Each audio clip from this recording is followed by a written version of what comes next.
Okay, question number 1. What is the Apocrypha? All right. Let me just grab a book here really quickly. The answer book by Dr. Sam Gipp. I want to look up the man's name. I'll be right back with you. All right, page 45 of Sam Gipp's book, the answer book here. I like how he has this phrased here. It says, question, what is the LXX? Another name for the Apocrypha, basically. I'll get into that more as we continue here. Answer, a figment of someone's imagination. Very good. Basically, the way that the story goes, this Apocrypha, the Apocrypha is a collection of books found in the Septuagint. Okay, and the Septuagint is supposedly a Greek translation of the Old Testament. Now, apparently between the time of the finish of the Old Testament, the last book written in the Old Testament, until the time of Jesus Christ showing up, the Jews decided that they needed to evangelize the Greek world. So they wanted to make a translation of the Old Testament from Hebrew into Greek. Okay, so there was supposedly this thing here, the letter of Orestes, and this guy decided that he was going to basically get 6 Jews from each of the 12 tribes together, and that, 6 times 12 is 72, and that they would take this committee and they would make this translation from Hebrew into Greek. And then, so this translation was made, and then that's what the Jews were using in the time of Jesus and the disciples, that Jesus and the disciples were quoting from the Greek Septuagint. All right, and that's this great, wonderful thing. The big problem, there's a whole bunch of big problems, but the big problem with it is that this Septuagint, the LXX, as it's designated, has apocryphal books in it. Books of the Apocrypha. In other words, books that are not part of what we would call the 66, the Christian Bible, the 66 books of the Bible. Now, they are in the Catholic Bible because they teach a lot of false doctrine.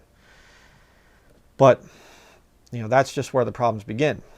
Let's go over some other problems. First of all, the fact that the thing is called LXX. Now, if you understand Roman numerals, L is 50, X is 10. So you have 50 plus 10 plus 10 equals 70. But wait a second. It's 6 Jews from each of the 12 tribes equals 72. So why isn't it called the LXII? It's kind of weird. But another big problem is that you have this thing of, we had 6 Jews from each of the 12 tribes come together to make a translation.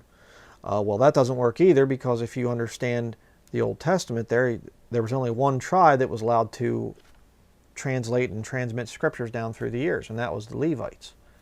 So if you would have approached Orthodox Jews and said, hey, let's get 6 men from each of the 12 tribes, they'd have said, whoa, what are you, to make this translation, they'd been like, what are you talking about? They're not going to translate their holy scriptures. I mean, the Jews today still have their scriptures in Hebrew. The real sacred ones. Why would they make translation into Greek? Okay, that's kind of odd. But you're sure not going to get, back then in the Old Testament times, you're sure not going to get 6 Jews from each of the 12 tribes to make this translation. But there's another big problem, which is actually spelled out in Scripture. And that is in Matthew chapter 5, verse 18. Jesus speaking, it says, for verily I say unto you, till heaven and earth pass, one jot or one tittle shall in no wise pass from the law, till all be fulfilled.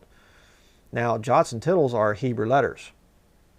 Okay, Hebrew characters, essentially, that, they're not Greek letters.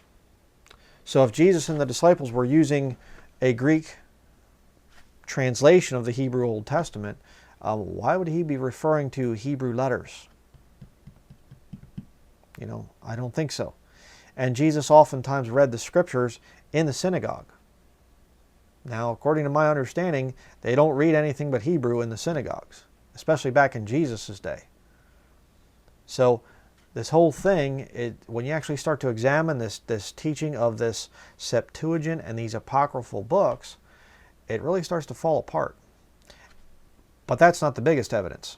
The biggest evidence is that there is no such thing as a BC Septuagint. The only copies of the oldest copies of the Septuagint that exist only date back to basically to this perverse scholar Origen, Adamantius Origen, I think his name was, his Hexapla, okay, that he wrote after the New Testament was completed. It was probably right around 100 to 200 AD, right around that area in there. I don't have the exact date here, but the point is, it goes back to that. But there's no such thing as a BC Septuagint. There are no extant copies of the Septuagint that go back before the time of Christ. But that's when it was supposedly written. See, the whole thing just doesn't work out. All right. So when somebody comes along and they try to tell you that Jesus and the disciples used a Greek Old Testament, they don't know what they're talking about. They're lying. They're basically repeating something that has been told and told and told and told, and it goes right back to Roman Catholicism. So don't fall for the thing of, the apocryphal books being some kind of a great authority that we should have, and our Bible's missing books and all this other stuff. It's nonsense.